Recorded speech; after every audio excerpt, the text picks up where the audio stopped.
बनाए हुए हैं वो करते हैं, परंतु ये छात्र की जो एकता है वो इस बात का संदेश दे रही है आज कि छात्र ना किसी से दबने वाला है, ना ये छात्र किसी से रुकने वाला। और शैक्षणिक संस्थानों में जो हो रहे अत्याचार है उसको रोकने के लिए प्रयासरत। यूनिवर्सिटीज में आज के समय में अगर आंदोलन की बात करते हैं तो हम लड़ाई किसके लिए लड़ रहे हैं? अपने स्टाइफंड के लिए। अब ऐसा नहीं होगा। 4 साल के अंदर एक ऐसी क्रांति छात्र आंदोलन के रूप में आने वाली है कि पूरा इतिहास इस आंदोलन की गवाही देगा।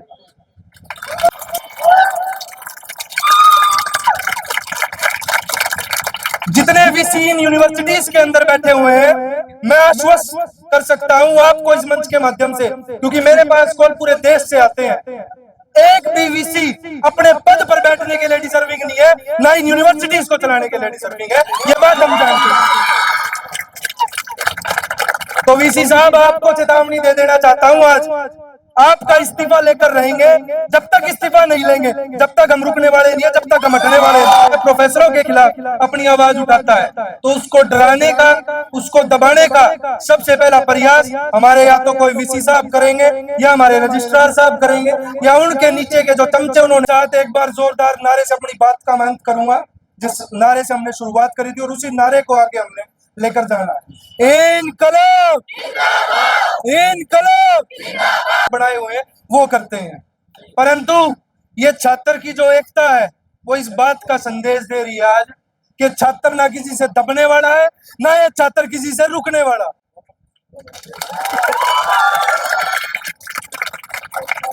हमारे हाथों में तो किताब है। ये लाइन में सोचता रहा था गाड़ियों में कि हम क्यों, किसके लिए संघर्ष कर रहे हैं, क्या है हमारे खून के अंदर। तो 4 पंक्तियों से इस बात को शुरू करूंगा कि हमारे हाथों में तो किताब है, हमारे हाथों में तो किताब है, और हमारे खून में उस शहीद आजम वीर भगत सिंह जी का खून है जो हमारी रगों में दौड़ रहा है। और उसी विचारों के अंदर इनकलाब की भावना है जो यूनिवर्सिटीज के अंदर बदलाव चाहती है, जो यूनिवर्सिटीज के अंदर अच्छा इंफ्रास्ट्रक्चर चाहती है, जो यूनिवर्सिटीज के अंदर अच्छी पढ़ाई और शैक्षणिक संस्थानों में जो हो रहे अत्याचार है उसको रोकने के लिए प्रयासरत। यूनिवर्सिटीज में आज के समय में अगर आंदोलन की बात करते हैं तो हम लड़ाई किसके लिए लड़ रहे हैं?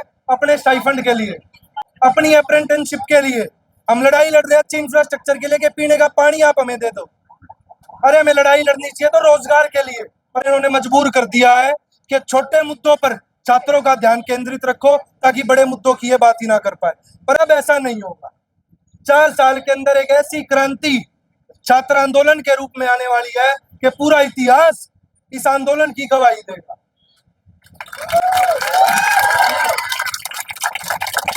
मैं एक बात इस मंच के माध्यम से आपको आश्वस्त कर देना चाहता हूं, रौनक खत्री हमेशा से, चाहे न्याय की लड़ाई सड़कों पर लड़नी हो, चाहे न्याय की लड़ाई उच्च न्यायालय हाईकोर्ट तक लड़नी हो, वह मैं हमेशा आगे रहा। पर अब समय यहाँ पर हाईकोर्ट में जाके 156(3) के तहत उस प्रोफेसर को यहाँ से तो निकलवाएंगे ही निकलवाएंगे, और हमेशा के लिए कभी भी वो प्रोफेसर बनने के लायक ही नहीं है, इस बात का दावा हम कर सकते हैं।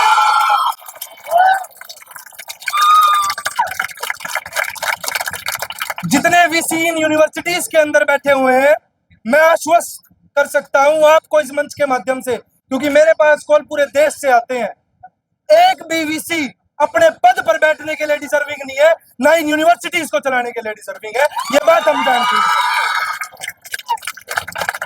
तो वीसी साहब, आपको चेतावनी दे देना चाहता हूं, आज आपका इस्तीफा लेकर रहेंगे।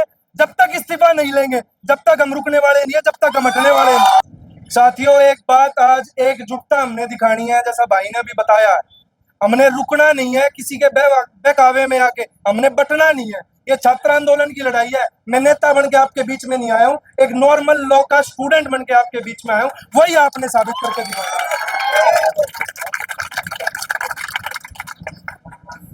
साथ के साथ एक बार जोरदार नारे से अपनी बात का अंत करूंगा, जिस नारे से हमने शुरुआत करी थी, और उसी नारे को आगे हमने लेकर जाना है। इनकलाब, इनकलाब, भारत माता की। बहुत बहुत धन्यवाद।